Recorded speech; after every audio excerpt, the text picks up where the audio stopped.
कारनामों से सुलझे उलझे धागे, चीर के हर मुश्किल को बढ़ आगे। स्वयं को समझना कभी अकेला, सफल वही जिसने विपत्तियों को झेला। प्रयास कर, अंत में होगी तेरी ही जीत। कल क्या हुआ भुला दो, वो था अतीत।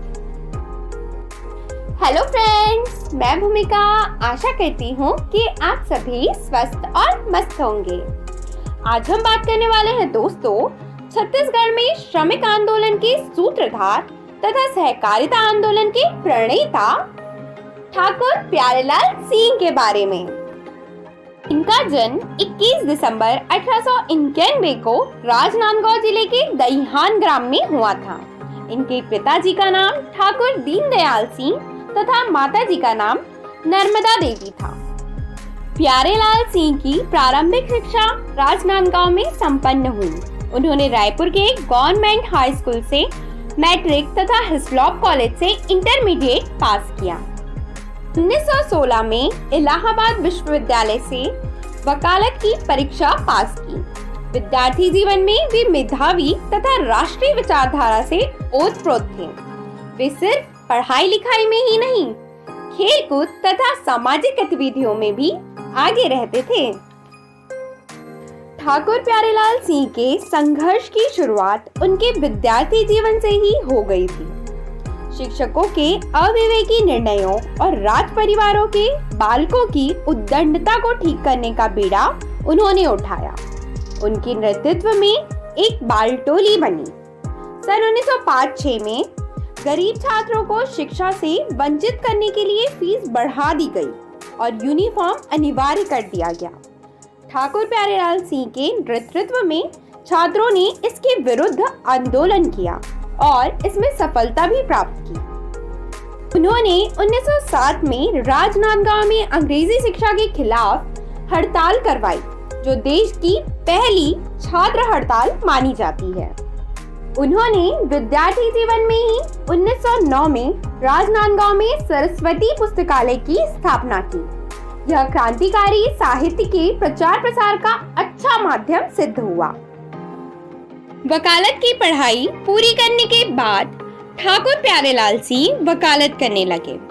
पहले उन्होंने दुर्ग में वकालत की, फिर रायपुर में।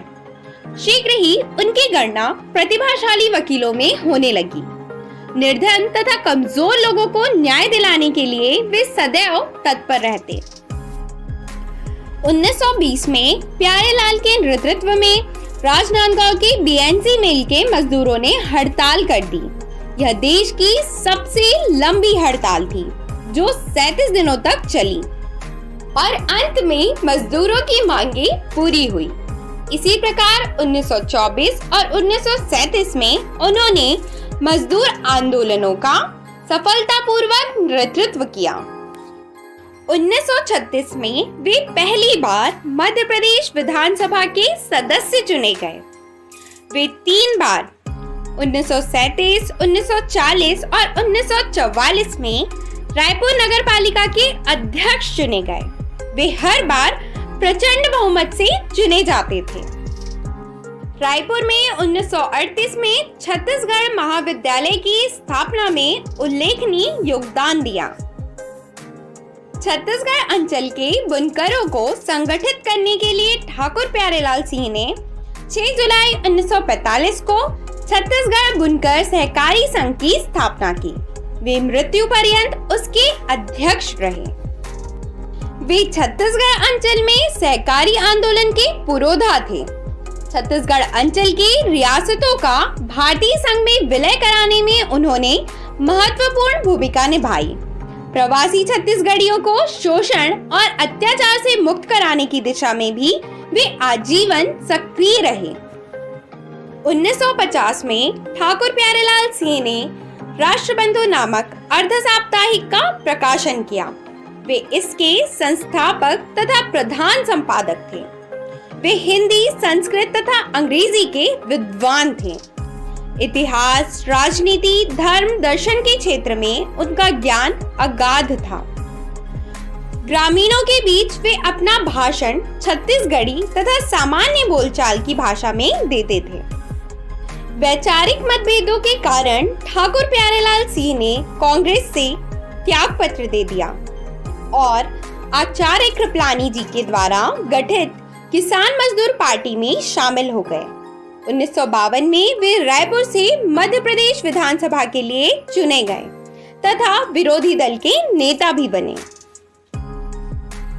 भूमिहीन खेतीहर मजदूरों को भूस्वामी बनाने के लिए उन्होंने आचार्य विनोबा भावे के भूदान एवं सर्वोदय आंदोलन छत्तीसगढ़ में विस्तारित किया। वे विनोबा भावे के भूदान आंदोलन के सिपाही के रूप में गांव-गांव की पद यात्रा करते तथा मालगुजार एवं बड़े किसानों को भूदान के लिए प्रेरित करते। इसी भूदान के लिए पद यात्रा करते समय जबलपुर के समीप वे अचानक अस्वस्थ हो गए और 20 अक्टूबर 1954 को उनका निधन हो गया।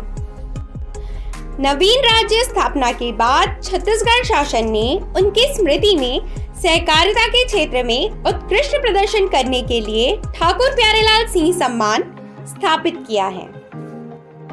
तो देखा आपने दोस्तों, ऐसे व्यक्तित्व के धनी थे हमारे ठाकुर प्यारेलाल सिंह जी। एक रेसेती तक कई थे भैया, छत्तीसगढ़िया सबले बढ़िया। ओके फ्रेंड्स, मिलते हैं नेक्स्ट वीडियो में। तब तक के लिए stay energetic, stay motivated and stay healthy.